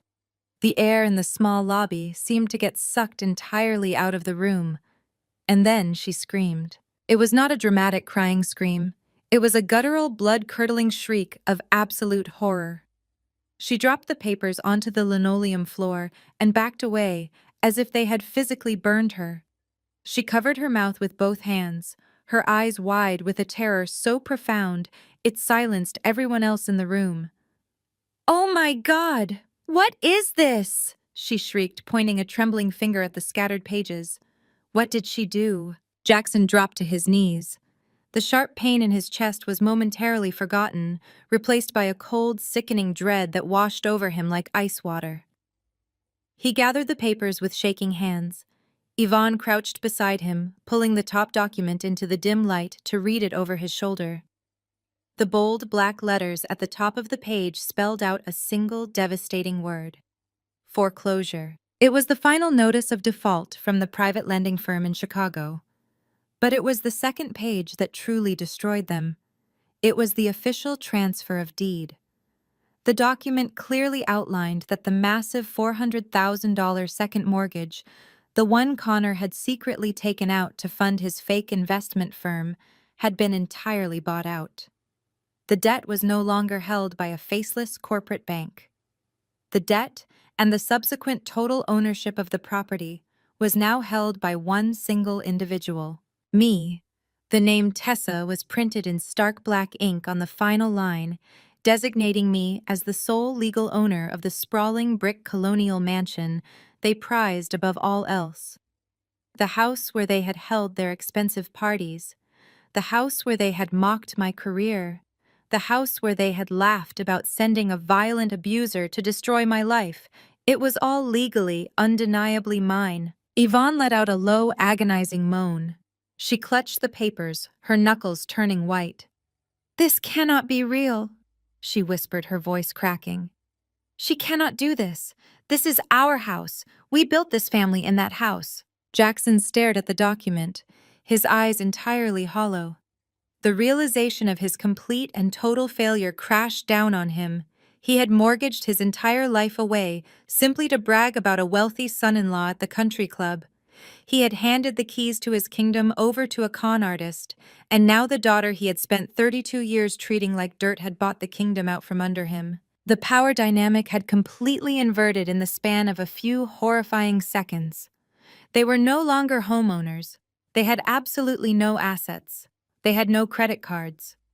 They were currently sitting on the floor of a roach-infested motel in South Beach, entirely destitute, while I sat comfortably in the living room of what was now my massive Chicago mansion, drinking expensive wine that used to belong to them. Brielle sank to the floor next to her mother, pulling her knees to her chest. Her expensive designer clothes were stained and wrinkled. She looked up at Connor, who was standing near the door, looking completely pale and terrified. "You," she whispered, pointing a shaking finger at him. "You told us you were making millions. You told Dad to sign those papers because it was a brilliant investment. You said you were going to buy a yacht tomorrow morning." Connor swallowed hard, looking wildly around the small lobby for an exit. He stammered out a weak defense, claiming the market had just taken an unexpected turn and that the foreclosure was just a temporary setback. He said he could fix it if they just gave him a little more time to move some funds around. But Jackson was not listening. He was staring at the third page of the document stack, the page that detailed exactly where the $400,000 had gone. It was a forensic audit report, meticulously compiled and highlighted by me. It showed the direct transfer of funds from the mortgage loan straight into Apex Global Investments, and it showed exactly how that money had been spent. The devastation in the motel lobby was absolute. They were broken financially, emotionally, and legally. But the most destructive piece of information was still waiting for them on the final page of the forensic audit. They thought they had just lost their house, but they were about to realize they had also lost the only thing keeping their fake reality together. The illusion of the golden son-in-law was about to be violently ripped away, and Connor was going to have to answer for every single stolen penny. Jackson's hands were trembling so violently that he dropped the first 2 pages of the document stack onto the dirty motel floor. He clutched the third page, bringing it closer to his face in the dim flickering light of the lobby. It was the executive summary of the forensic audit I had compiled. The bold header at the top of the page read, "Apex Global Investments Forensic Financial Analysis." Underneath that was a detailed bulleted list of transactions that painted a horrifyingly clear picture of Connor's massive financial crimes. Jackson's eyes darted back and forth across the page, reading the numbers in absolute disbelief. The first section detailed the $400,000 second mortgage on the house. It showed the exact date the funds were deposited into Apex Global, and how Connor had immediately transferred 60% of that money into his own personal checking account to pay off his luxury car leases and Brielle designer shopping sprees. But it was the second section of the audit that caused Jackson to stop breathing entirely. It was a breakdown of his own personal retirement accounts, the nest egg he had spent 40 years building up at his corporate job, the money he had proudly entrusted to his golden son-in-law to manage and invest. The audit clearly showed that over the past 2 years, Connor had systematically drained $250,000 from those retirement accounts. There were no investments in high-yield bonds or emerging markets. Connor had simply wired the money directly into his shell company and used it to pay out fake dividends to his earlier Ponzi scheme investors just to keep the entire fraudulent operation afloat. Jackson let out a sound that was half gasp, half sob. He looked up from the paper, his eyes wide and completely hollow. He stared at Connor, who was currently backing slowly toward the glass exit doors of the motel lobby, looking like a cornered rat. "My retirement," Jackson whispered, his voice cracking. "The money I worked my entire life for. You stole it. You stole all of it. Stole all of—" Yvonne scrambled to her feet, snatching the audit report from Jackson's hands. She scanned the numbers, her face turning a sickly shade of gray. She looked at Connor, shaking her head in complete denial. She had spent years holding Connor up as the perfect man, the standard I was supposed to aspire to. She had ridiculed me for being single while praising Brielle for landing such a wealthy provider. Now the undeniable mathematical proof of his absolute worthlessness was staring her right in the face. "Connor, what is this?" Yvonne demanded, her voice shrill and desperate. "Tell me, this is a mistake! Tell me she fabricated these documents just to ruin our trip." "You are a licensed broker. Connor, tell them this is a lie." Connor ran a hand through his perfectly styled hair, which was now messy and damp with nervous sweat. He did not look like a wealthy Wall Street executive anymore.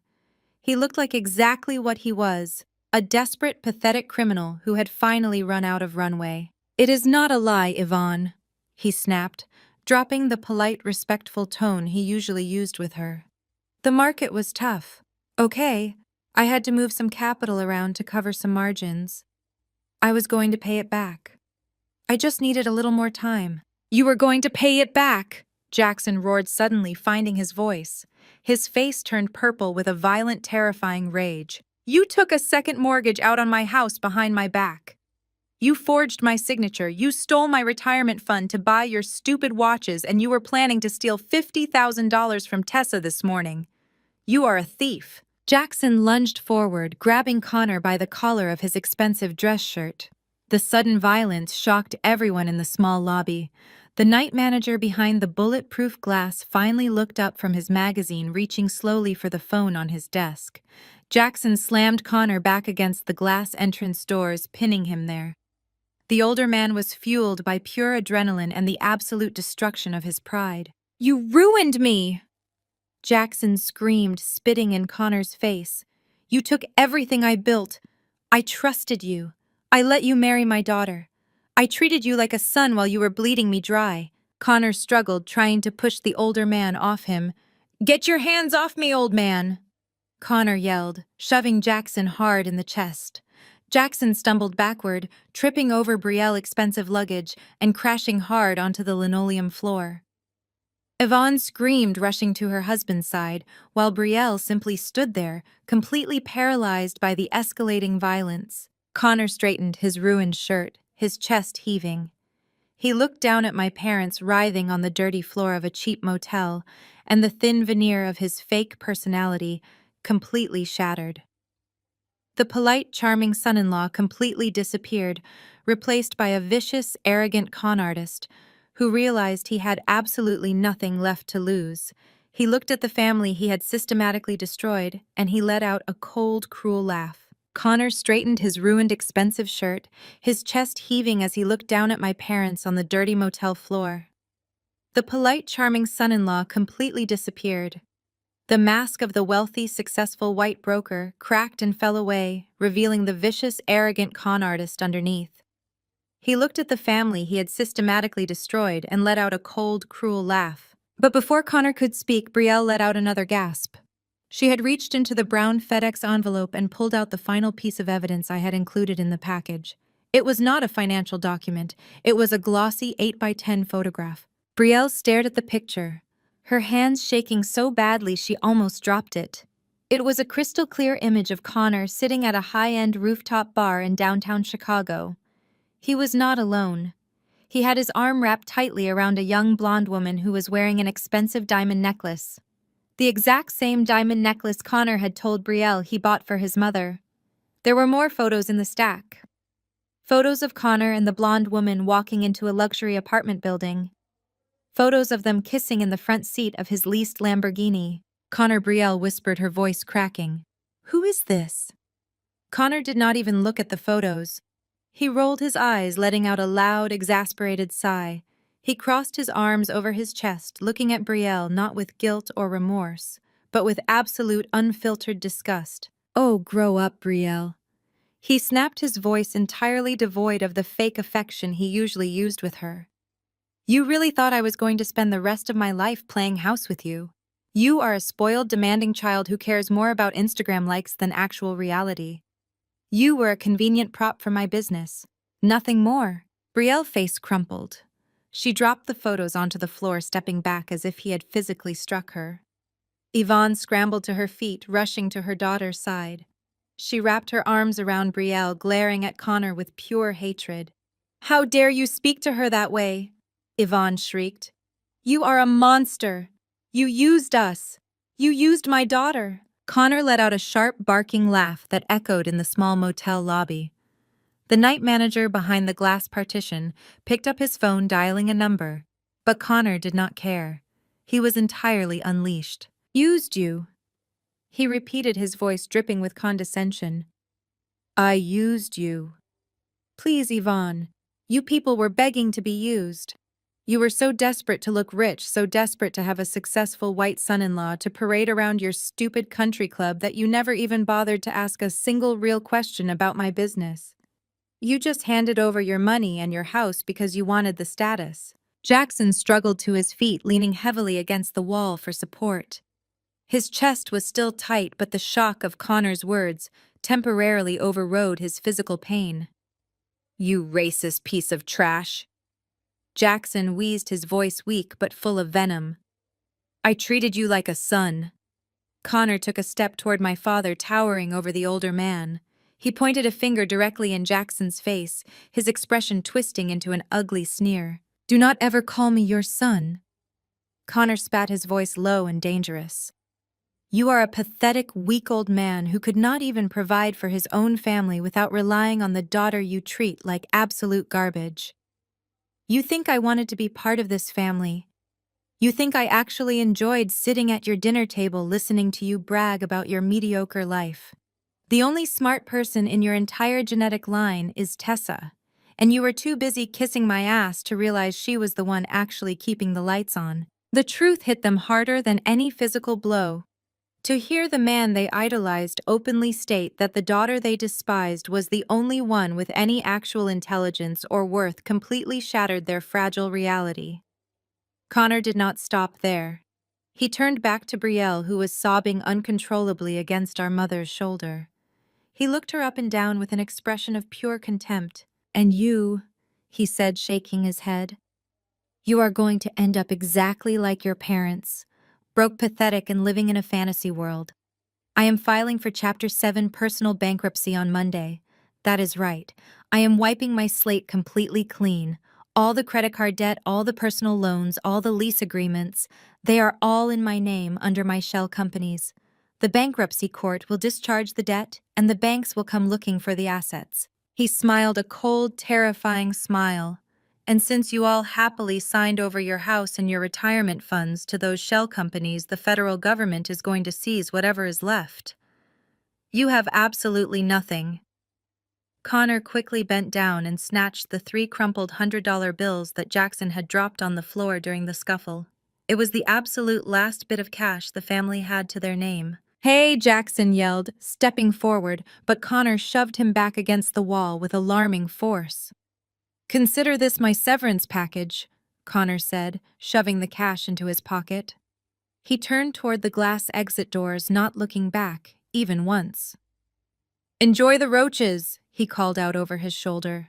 He pushed through the heavy doors and walked out into the humid Miami night, disappearing down the cracked sidewalk toward the busy highway. The heavy glass doors swung shut behind him, leaving a suffocating silence in their wake. Jackson, Yvonne, and Brielle were left standing in the dingy motel lobby, entirely alone. They had no money. They had no credit cards. They had no house to return to. Their grand plan to humiliate me and force me to submit to an abuser had resulted in their own absolute and total destruction. They were stranded 1,000 miles from home, stripped of their pride, their wealth, and their fake golden son-in-law. They were finally forced to face the horrifying reality of exactly who they were and exactly what they had done. The silence in the motel lobby was suffocating, pressing in on them from all sides. The neon sign outside continued to buzz a harsh electrical hum that seemed to amplify their total isolation. Yvonne was the first to move. She slowly let go of Brielle, stepping away from her daughter's trembling body. She looked around the dingy space, her eyes wide and unseeing. The reality of their situation was finally sinking in, entirely bypassing her usual defensive mechanisms. She had spent her entire life manipulating everyone around her, ensuring she was always comfortable, always catered to, always superior. And now she was standing in the middle of nowhere with absolutely nothing. Jackson remained slumped against the wall, his breathing shallow. He looked older than he ever had, his face deeply lined with exhaustion and absolute defeat. He slowly reached into his pocket and pulled out his cell phone. His hands were shaking so badly he nearly dropped it. He stared at the screen for a long time, the glowing light illuminating the deep shadows under his eyes. He found my name in his contacts and pressed call. Back in Chicago, I was still sitting on the sofa, my wine glass half empty. I watched the phone light up again. I let it ring twice before I answered. This time, I did not speak. I just listened. Tessa Jackson whispered, his voice completely devoid of the booming, arrogant patriarch tone he had used just 10 minutes earlier. It was the voice of a broken, terrified old man. I did not reply. He took a shaky breath. "Tessa, please," he begged.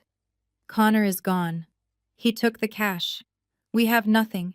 We cannot pay for the room. We cannot get a flight home. Please, you have to help us. I am your father." The desperation in his voice was palpable. It was the kind of plea that would have instantly shattered the old me. The old me would have immediately transferred funds, booked them a first-class flight home, and apologized for upsetting them. The old me would have set myself on fire just to keep them warm. But I was not that woman anymore. I took another slow sip of my wine, the rich flavor grounding me in the present moment. "You are not my father, Jackson," I said, my voice perfectly calm, level, and cold. "You are simply the man who contributed half the genetics required for my existence." "Tessa, do not do this," Yvonne shrieked from the background, her voice hysterical. "You cannot leave us here. We are your family." "Family?" I repeated the word, tasting sour on my tongue. "Let us talk about family, Yvonne. Family is supposed to protect you. Family is supposed to build you up. But for 32 years you have done nothing but tear me down to make yourselves feel taller." I stood up from the sofa, walking slowly over to the massive floor-to-ceiling windows that looked out over the sprawling, manicured lawn of the estate. "Do you remember when I graduated top of my class in college?" I asked, my voice echoing softly in the large room. "You did not even come to the ceremony because Brielle had a minor cold and needed you to make her soup. Do you remember when I got my first major promotion at the firm? You told me it was a shame I had to work so hard because I was not pretty enough to marry rich like Brielle." I heard Yvonne let out a soft, choking sob over the phone, but I did not stop. "Do you remember the day I finally left Darnell?" I asked, the memory causing a brief flash of cold anger to spike in my chest. "I came to this house with bruised ribs and a black eye, completely broken and terrified. And what did you say, Yvonne? You told me I must have provoked him. You told me I was too difficult to love and that I should just go back and apologize." "Tessa, we are sorry," Jackson pleaded, his voice cracking completely. "We were wrong. We see that now. Please just send us enough for a flight. We will pay you back. We swear." "Pay me back with what, Jackson?" I asked, a cold laugh escaping my lips. "You have no money. You have no retirement. You have no house. The only asset you had left was your fake pride, and Connor just took that too. I turned away from the window, walking back toward the center of the living room. You did not call me to apologize because you suddenly realized you were terrible parents. I said the truth, ringing clear and absolute in the quiet room. You called me to apologize because you have finally run out of money. You are only sorry because you are suffering the exact consequences of your own actions. Tessa. Please, Brielle voice joined the chorus of despair, sounding small and pathetic. I am scared. You should be, Brielle, I replied, entirely unsympathetic.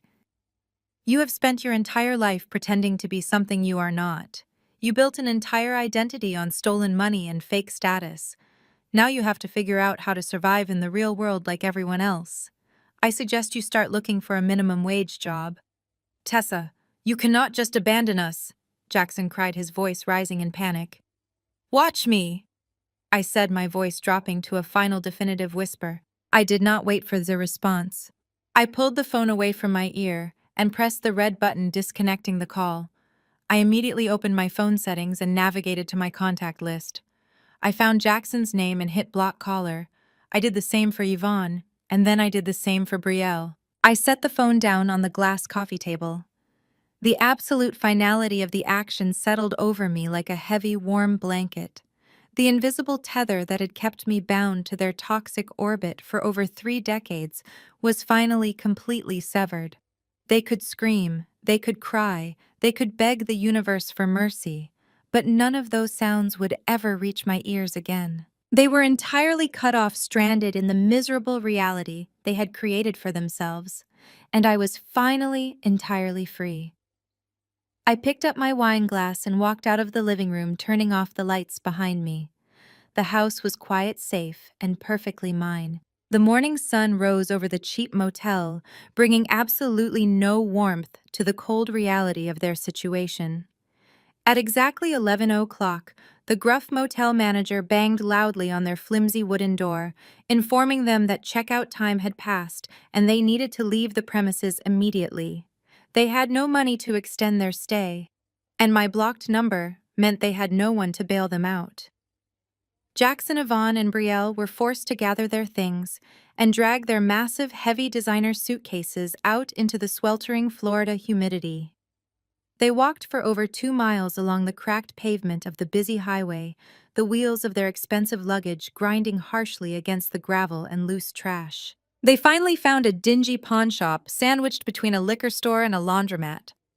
Jackson, who just 48 hours ago was sipping complimentary champagne in a first-class airline seat, had to endure the ultimate humiliation of sliding his heavy gold Rolex watch across a scratched glass counter. The pawnshop owner took one look at the desperate old man sweating in his wrinkled golf polo and offered him a tiny fraction of what the watch was actually worth. Jackson tried to argue. He tried to puff out his chest and use his booming patriarch voice to demand respect, but the owner just stared at him blankly and told him to take the cash or leave the store. Jackson took the cash. It was barely enough to purchase 3 one-way tickets on a Greyhound bus back to Chicago. When they arrived at the bus terminal, the stark contrast to their usual luxury travel was physically jarring. The waiting area was crowded, noisy, and smelled strongly of stale sweat and cheap fast food. Brielle sat on her monogrammed suitcase, pulling her designer jacket tightly around her shoulders, trying to hide her face from the strangers around her.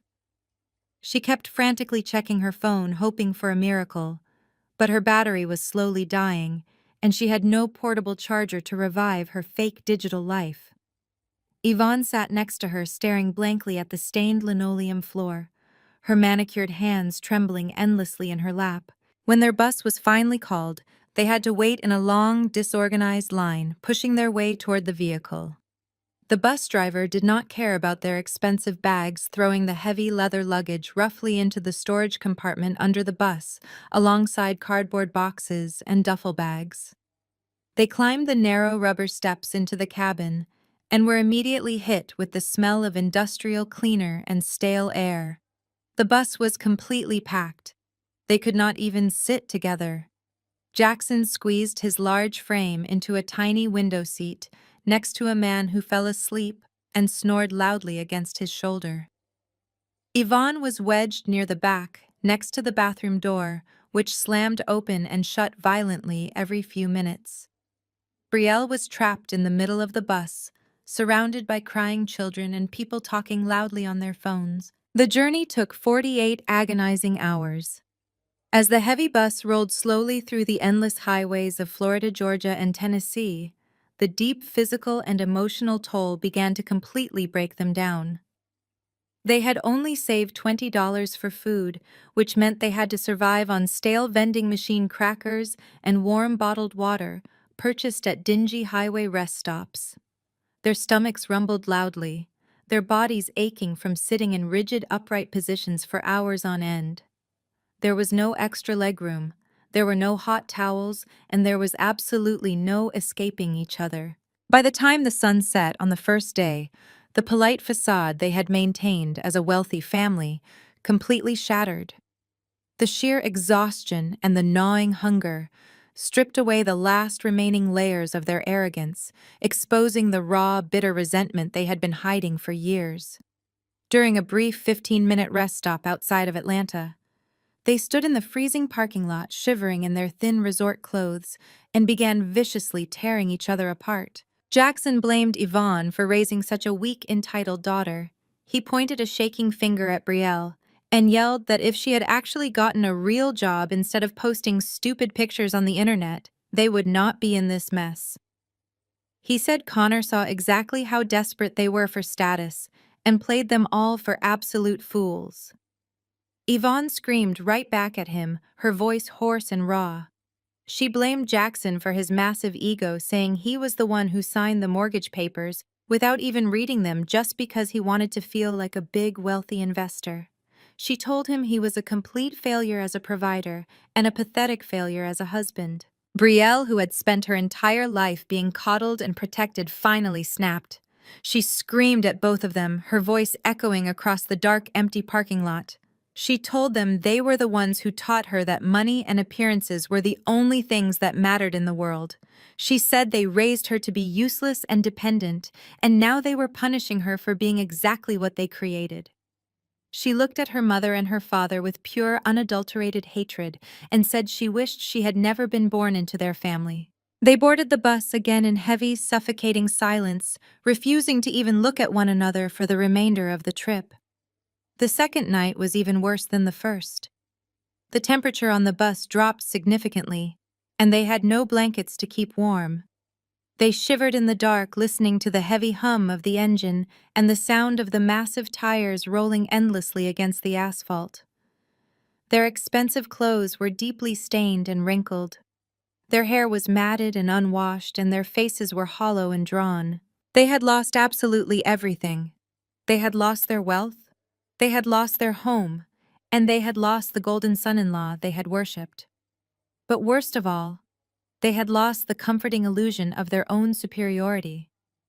They were forced to sit with their own toxic thoughts for 2 straight days, unable to escape the horrifying realization that their entire lives were a complete and total lie.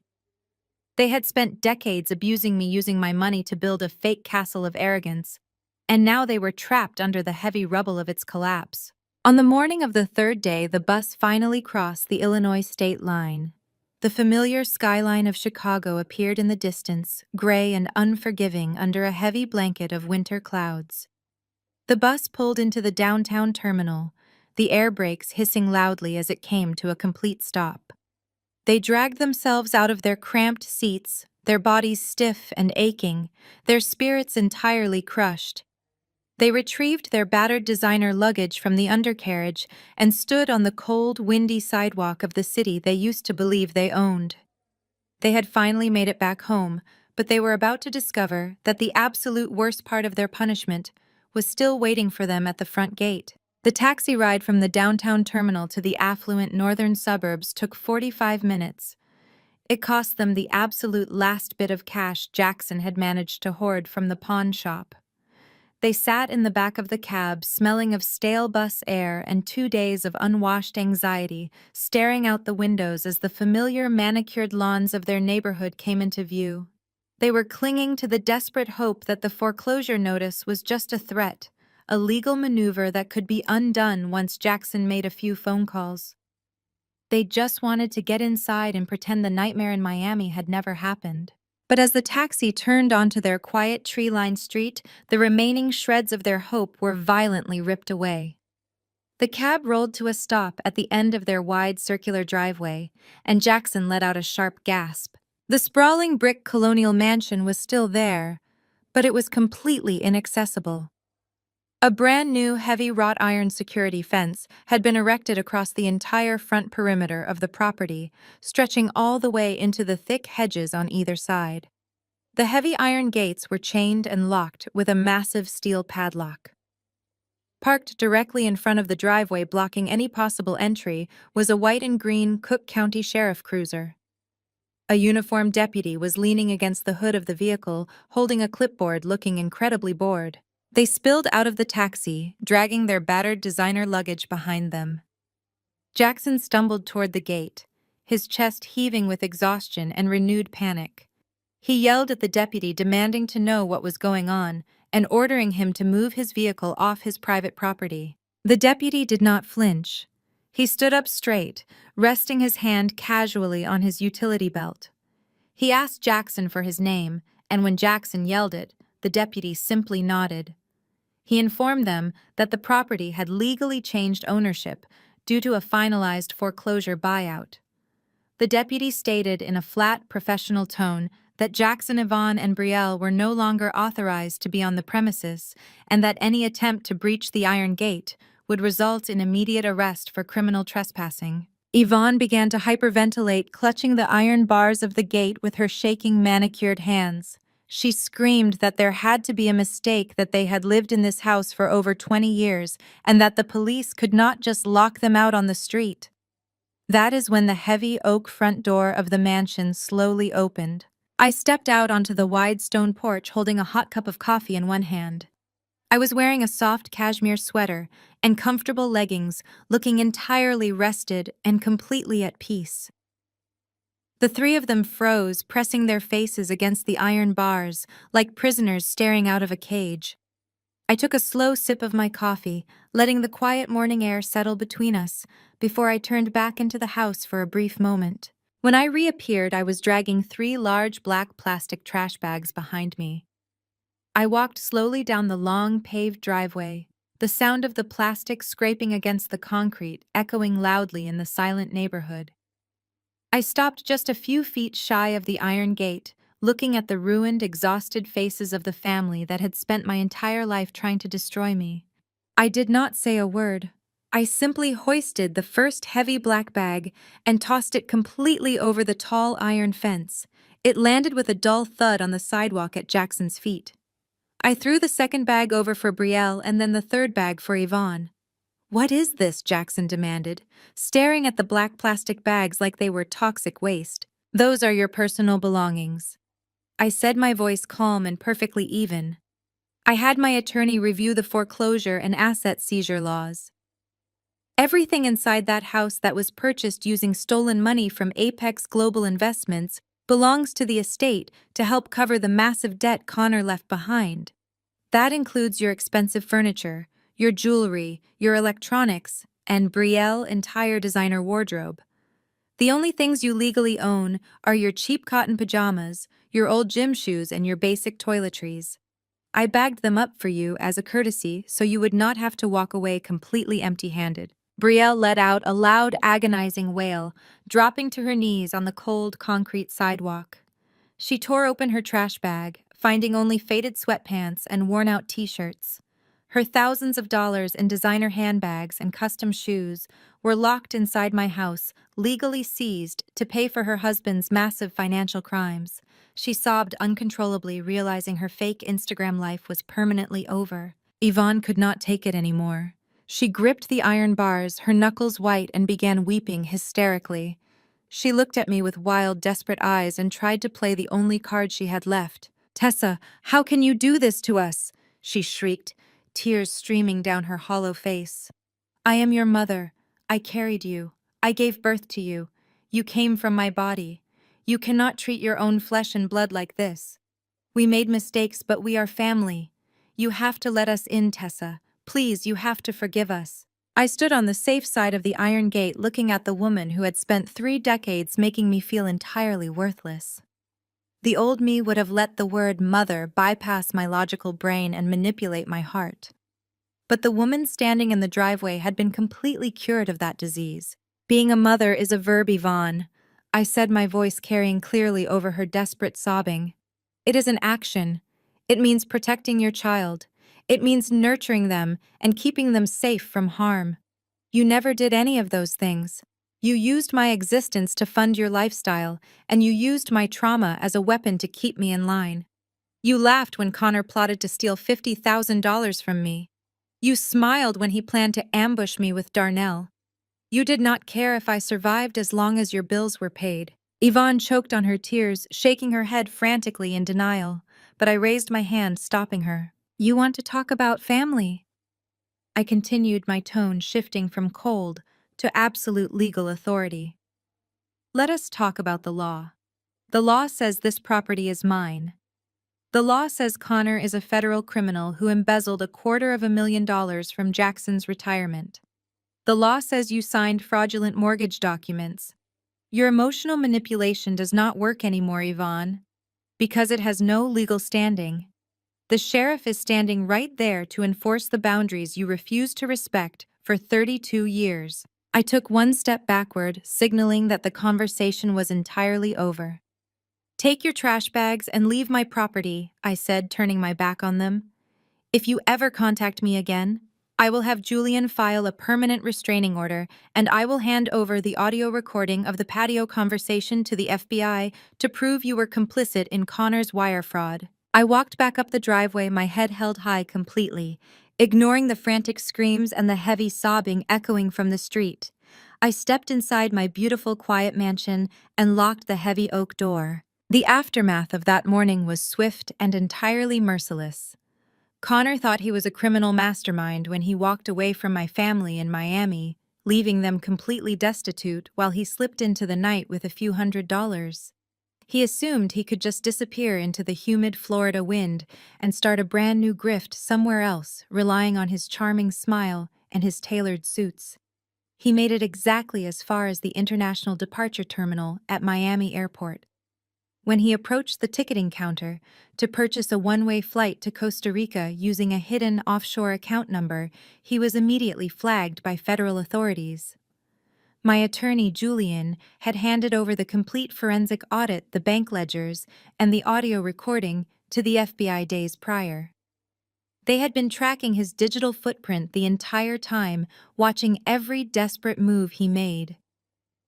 2 federal agents in dark windbreakers apprehended Connor right at the counter. The arrogance completely drained from his face as he was aggressively handcuffed and publicly dragged through the crowded terminal, crying and begging for a lawyer while travelers recorded his humiliation on their phones. He was indicted on multiple counts of federal wire fraud and embezzlement.